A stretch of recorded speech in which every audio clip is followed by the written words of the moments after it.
Daddy, why'd they build all those pyramids? Chapter 30. December 28, 2099 AD. Reunion. The visitor stepped through the open door and then pulled it closed behind him. He raised his eyes and stared directly into the dark eyes of the passenger, who now rose from a small desk in the cramped 6-by-6-foot room. The visitor extended his right hand and said, "Been a long time, Luke. How are you?" "Good to see you, Pops. It's been a long time," Luke said, vigorously shaking God's hand. "You're looking good for what you've been through," God said. "So do you, but I see a little more gray in those temples than I remember," Luke said, pointing to God's temple. "Been a difficult millennium," God said. "So that's how long I've been in here? That is human time anyway." "I lost track," Luke said, then continued. "You probably would have had an easier time of it if I'd been out there to help you," Luke said, smiling. "You might be right. Your friends carried on your work admirably, maybe even a little better than you," God said, no smile on his face. "How's your family? Spirit, what's his name? Sorry, been so long in here I forget names, days, you know," Luke said.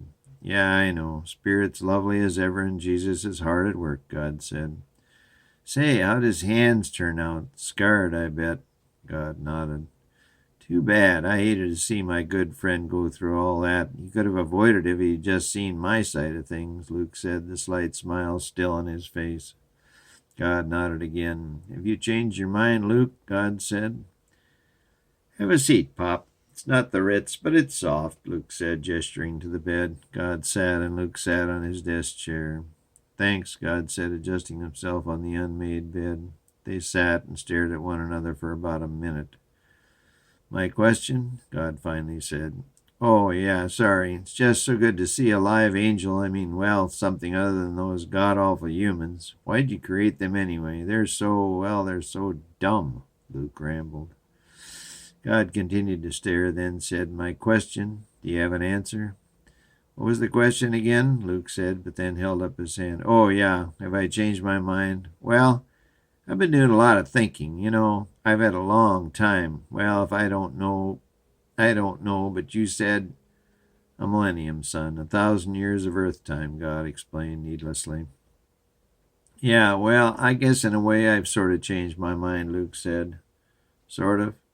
God said, unable to hide his skepticism, but he did maintain an even tone of voice. "Well, it's like this.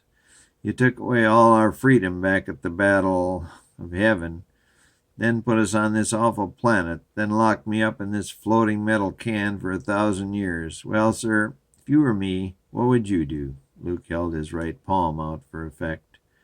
God stretched back a little, all the while staring at Luke's open palm. Only Luke's use of the word "sir" had surprised him so far in this encounter. "I'm waiting for your answer, Luke," God said. "Suppose you answer my question first. What would you do if you were me?"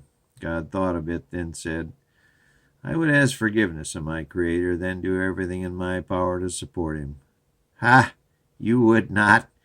You maybe ask forgiveness, then upon your release do everything in your power to undermine him and eventually figure out a way to overthrow him," Luke said as evenly as he could manage. God stared at Luke's now clenched right hand, then up at his stony black eyes. "I guess you've answered my question. I had hoped against hope." "Don't give me that," Luke snapped. "You sit in your throne and run us peons like little kids' toys. Tell us what to do, where to go, who to see. Then you expect us to follow your every whim. Smile and say, 'Yes, sir,' as you keep on pushing us around. Well, I don't like it. My angels don't like it. Half of your idiot humans don't like it. We've all had it up to here," he said, holding the edge of his flat hand up to his throat. "We're not going to take your shepherding any more. When and if you let me out of here, I'll take you down, Pops, and all your buddies with you."